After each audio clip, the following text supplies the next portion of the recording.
दोस्तों यहाँ पे हमने पहले वीडियोस में अपने पहले पार्ट में कवर किया था कि विद्युत धारा क्या होती है और आवेश क्या होता है। और आज की इस वीडियो में हम कवर करने वाले हैं विद्युत विभव क्या होता है, यूनिट्स क्या होती हैं। ये दूसरा पार्ट है।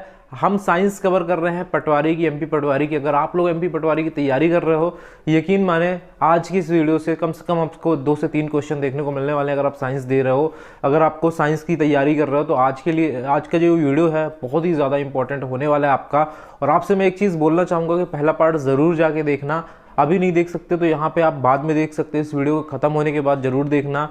और इस चैनल को ज़रूर सब्सक्राइब करके रख लेना, बिकॉज ये चैनल सिर्फ एमपी पटवारी की तैयारी के लिए बनाया गया है और बहुत ही ज़्यादा इंपॉर्टेंट हम कंटेंट आपके लिए लाते हैं। आप में से बहुत सारे लोग होंगे जो शायद सीरियस नहीं होंगे तैयारी के लिए, तो वीडियो छोड़ के जा सकते हैं। जो लोग भी सीरियस है तैयारी के लिए अपनी, वो लोग वीडियोज़ को एंड तक आप ज़रूर यहाँ पे देखना।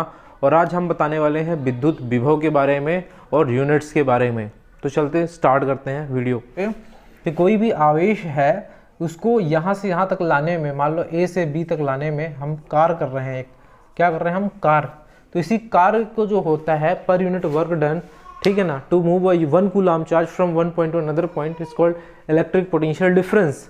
लेकिन हम पोटेंशियल की बात करें तो यहाँ पे किसी भी इन्फिनिटी से किसी चार्ज को एक पॉइंट तक लाने पे जितना वर्क डन करना पड़ता है। आपको, मुझे पता है ये सारी चीज़ें समझ में नहीं आएंगी, तो इसलिए एक छोटा सा कॉन्सेप्ट मैं बता रहा हूँ। बस याद रखना कि वर्क करना पड़ता है किसी भी आवेश को एक स्थान से दूसरे स्थान तक लाने के लिए। आपको बल लगाना पड़ेगा। आपको कोई सामान उठा के एक जगह से दूसरी जगह रखना है, तो बिना बल लगाए, बिना कार्य की उस पर आप वो चीज़ नहीं कर सकते। इसी तरह आवेश में होता है कि आवेश में आपको कार्य करना पड़ता है।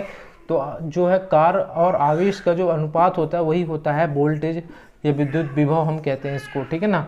और यहाँ पे कार्य का जो मात्रक होता है वो होता है जूल। आपको हर एक चीज़ नोट कर लेना है। और आवेश का जो मात्रक होता है वो होता है कूलाम, ठीक है ना। और जूल पर कूलाम को हम बोलते हैं 1 वोल्ट। क्या बोलते हैं हम इसको? 1 वोल्ट, ठीक है ना। 1 वोल्ट बराबर 1 जूल पर कूलाम। तो यहाँ पे आपको याद रखना है कि ये दोनों ही मात्रक जो मैंने लिखे हुए हैं, ये दोनों ही वोल्टेज के या वोल्ट के मात्रक हैं। आपको बहुत बार वोल्ट देखने को मिलेगा ऑप्शंस में और बहुत बार जूल पर कूलाम देखने को मिलेगा। तो ये दोनों ही ऑप्शंस सही होते हैं, याद रखिएगा, दोनों ही ऑप्शन सही हैं, ठीक है ना। तो ये आपको नोट कर लेना है। अब बात कर लेते हैं कि इससे जुड़े हुए कुछ इंपॉर्टेंट पॉइंट्स के बारे में, वो आपको लिख लेना है। तो सबसे पहले मैं इसे इरेज कर देता हूँ, फिर मैं आपको बताता हूँ कुछ इंपॉर्टेंट पॉइंट्स, जिसमें से सबसे जो पहला पॉइंट है आपका वोल्टेज को मापते किसमें है, ठीक है ना। तो वोल्टेज के लिए मापने के लिए हम वोल्ट मीटर का उपयोग करते हैं, ठीक है ना। नाम में ही है वोल्टेज, लेकिन बहुत सारे लोग वोल्टेज तो जानते हैं बट यहाँ पे विद्युत विभव में कंफ्यूज हो जाते हैं। तो विद्युत विभव भी वोल्टेज ही है। तो यहाँ पे इसको मापने के लिए हम वोल्ट मीटर का उपयोग करते हैं। दूसरा क्वेश्चन आता है कि जो वोल्ट मीटर होता है वो विद्युत जो परिपथ होता है उसमें श्रेणी क्रम में लगाते हैं, समांतर क्रम में लगाते हैं। तो यहाँ पे इसको हम लगाते हैं समांतर क्रम में। फिर आता है कि जो आदर्श वोल्ट मीटर होता है उसका प्रतिरोध कितना होता है, उसका प्रतिरोध अनंत होता है। तो ये हम पॉइंट्स लिखने वाले हैं। जितने भी पॉइंट्स आपके एग्जाम्स के पॉइंट ऑफ व्यू से इम्पोर्टेंट है वो सब लिखने वाले हैं। तो सबसे जो पहला पॉइंट है कि वोल्टेज या विद्युत विभव मापते किस में है? मापने वाला यंत्र ये है आपका वोल्ट मीटर, ठीक है। फिर दूसरा है, इसको वोल्ट मीटर लगाते किस में है? परिपथ में इसको लगाते हैं समांतर क्रम में, समांतर क्रम में। तीसरा क्वेश्चन आता है कि आदर्श जो वोल्ट मीटर होता है, आदर्श वोल्ट मीटर जो होता है उसका प्रतिरोध कितना होता है?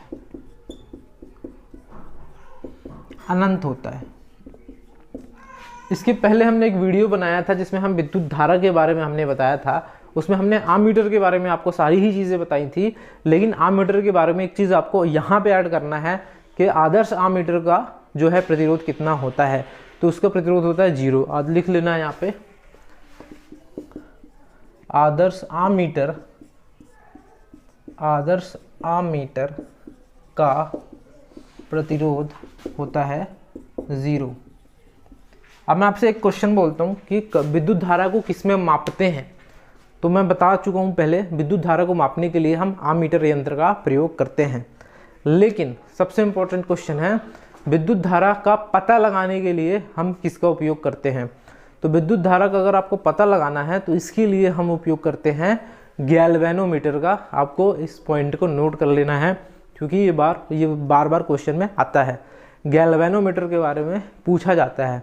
तो गैल्वेनोमीटर का यूज़ करा जाता है विद्युत धारा का पता लगाने के लिए कि है कि नहीं, और अगर उसको मापना है कि वैल्यू कितनी है तो यहाँ पे आपको अमीटर लगाना पड़ेगा। ठीक है।